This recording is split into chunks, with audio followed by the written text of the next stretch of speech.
Hello, and let's start our Unit 5 DNA and RNA.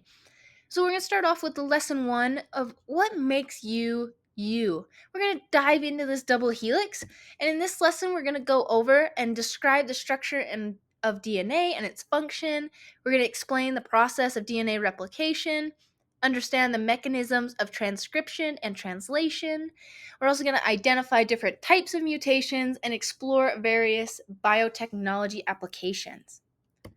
So, here's a little bit of a review from our previous lessons. Where is DNA found? So, DNA is in every cell of every living thing.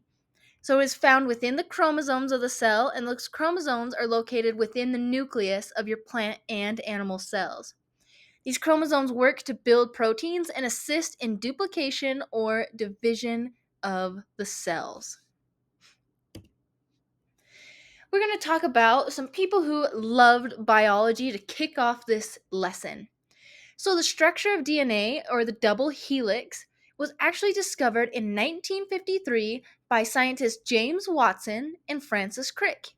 And they also had some really critical contributions from Rosalind Franklin and Maurice Wilkins. So, Franklin's X ray diffraction images were essential for Watson and Crick to determine the helical structure of DNA. And though her work was largely unrecognized at the time, Watson and Crick, along with Wilkins, later received the Nobel Prize in 1962 for this discovery. So you can kind of see that they were able to go through and discover this double helix structure, and that is really important for the rest of this unit. And they had a really good contributions from Rosalind Franklin and Maurice Wilkins. So, DNA, deoxyribonucleic acid. That's what that stands for. So, you can see here that deoxyribonucleic acid, or DNA, will be used interchangeably throughout the unit. And DNA is similar to a ladder. It has the nitrogenous bases, would be the rungs of the ladder, and the sugar phosphate backbone would be that side of it.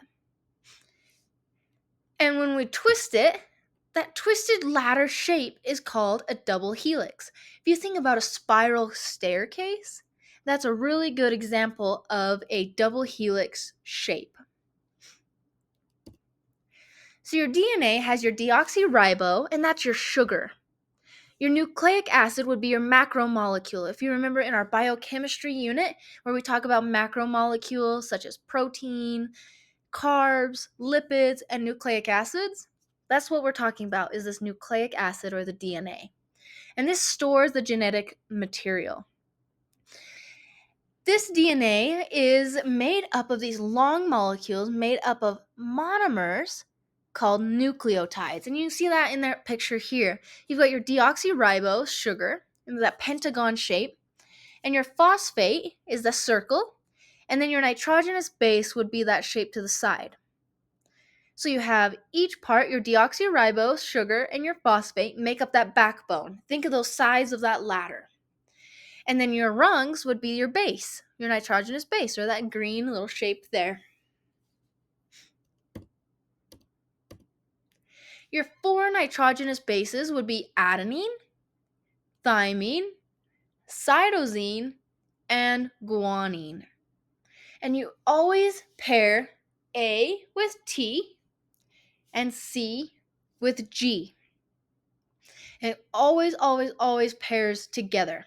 So A with T, adenine to thymine, cytosine to guanine. So you can see here those nucleotides. And on one side, on this left side, they're pointing up. And they'll have the bases that connect with the other base on the right side, and they point down. So the backbone of DNA is formed by alternating sugar and phosphates, held together by a really strong bond. The rungs of the ladder are actually formed by the four nitrogen bases, A, T, C, and G, and they are held together by weak hydrogen bonds. So it's really important that you remember that hydrogen bonds hold together those nitrogenous bases, and they are very, very weak. That's going to come in handy to know here in the next couple lessons. So, what can you think of when you think of your nitrogenous bases? Apples in the tree, cars in the garage. So remember that. Apples grow on trees, cars go in garages. So let's practice for a second. If we look at the T, what pairs with T? A. What pairs with A? T. What pairs with C? G. What pairs with G? C. Pause this video for just a second and see if you can translate the rest of that DNA sequence. So here's the answer to that. You can see the T goes with A to T, C with G, G with C, and so on. A with T. So there's your answer. You can see that each one, A's always goes with T, because apple's in the tree, and C always goes with G, cars in the garage. So, of course, the 4 letters of DNA make up codons, and these chemicals are repeated in various orders over and over. So maybe you have A, T, C, G, T, just like that little example that we just went through. And these codons make up your genes. These genes tell cells how to make a protein that controls everything in the cell. So this little part, like we just talked about, this could be a base sequence for eye color, it could be height, it could be fur color in animals, whatever that could look like. So the unique structure of DNA allows it to be the hereditary molecule and allows it to store instructions for directing cell activities. So if you think it, what if base pairing rules didn't exist? How would this impact genetic information storage? Go ahead and brainstorm that and write your answer in the notes.